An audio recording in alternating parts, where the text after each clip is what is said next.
ও যুবকেরা, হযরত ওমর তোমার মতো যুবক খুরমা খাওয়া সহ্য করলেন না আল্লাহর জান্নাতে যাওয়ার লোভে। জান্নাতে যেতে দেরি হয়ে যাবে, আল্লাহর সঙ্গে দিদার করতে দেরি হয়ে যাবে, এই মনে করে হাতের খুরমাগুলি ফালায় দিলেন, জিহাদের ময়দানে ঝাঁপায়ে পড়লেন। হাদিস শরীফে এসেছে উমাইর জিহাদ করে বেশ কিছু কাফেরদেরকে নিহত করে নিজেও শহীদ হয়ে গেলেন।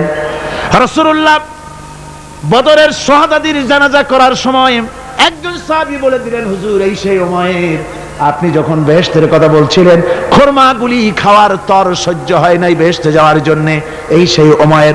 আল্লাহর নবী উমাইরের কাছে দাঁড়ায় আঙ্গুল দিয়ে তার শরীরের দিকে দেখায় বললেন, ইন্নাকা মিন আহলিহা। ও যুবক, যেই বেহেশতের জন্য খুরমা খাওয়ার সময় তুমি পাও নাই, আমি নবী সাক্ষী দিচ্ছি তুমি অবশ্যই সেই বেহেশতের অধিবাসী।